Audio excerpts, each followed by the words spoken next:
যারা প্রবাসে থাকে তারা বলে একলাই পাক করে খা। না ভাই, আমরা যারা বাংলাদেশে থাকি, ঢাকা শহরে থাকি, আমাদেরকেও কিন্তু অনেক সময় পাক করে খাইতে হয়। দেখছেন এই যে আমরা পাক করে খাইতেছি।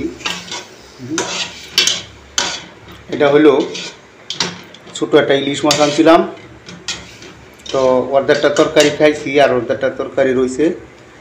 এটা একটু গরম করতেছি, এটা যদি গরম করে না তৈ তাহলে কিন্তু তরকারিটা নষ্ট হয়ে যাব। এই জন্য এটা একটু গরম করতেছি আমি, কারণ এখন বিকাল, আজকে অনেক গরম, মানে তরকারিটা তুমি জাল না দে তুই গরম না করি তাহলে কিন্তু রাত্রে খাইতে পারবো না আমি। ভাই, আমরা বাংলাদেশে যারা আছি আমরাও কিন্তু আপনাদের মতো কষ্ট করি, সারাদিন কাজ কাম করি, আবার নিজেরা কিন্তু অনেক সময় পাক কইরাও খাইতে হয়। কারণ আমরা যাদের ফ্যামিলি আছে তারা কিন্তু অনেকেই ফ্যামিলি বাড়িতে রেখে আইছি, শহরে কাজ করতেছি।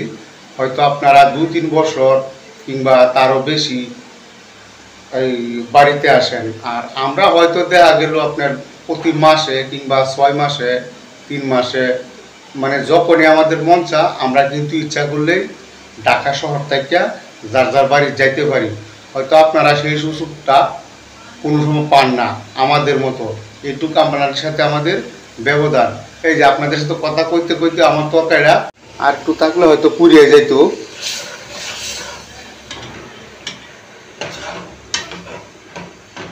তো ভালো করে গরম না করলে রাত্রে খাওয়ান যেত না।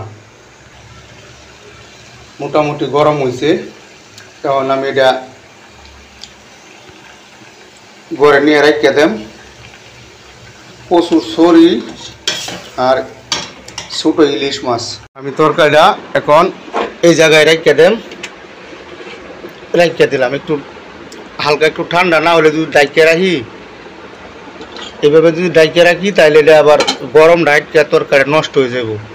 এর লেগে একটু খালি থাক, একটু ঠান্ডা হলে পরে ডাইকে তুয়ে যায়।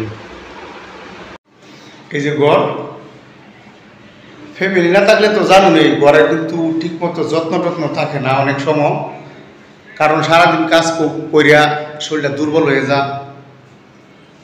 রাত্রে অনেক সময় কাজ কাম করতে ভালো লাগে না, এইভাবে শুয়ে পড়ি আর কি। আমাদেরও কষ্ট হয়, কষ্ট হইলেও মনে করুন আমরা কষ্টটা তেমন একটা বাজে না, কারণ আমরা ইচ্ছা করলে যে কোনো মুহূর্তে বাড়ি যেতে পারি 2 দিন 4 দিনের ছুটি লইয়া। তখন সেখানে আমাদের ফ্যামিলির অনেক লোকজন থাকে, বাপ মা ভাই বোন কিংবা যাদের স্ত্রী আছে সবাই আমাদের একটু সেবা যত্ন করতে পারে। কিন্তু আপনারা যারা বিদেশ থাকেন তারা হয়তো এই আদরটা পান না। তবে আপনাদের জন্য দোয়া করি মন প্রাণ ভইরা।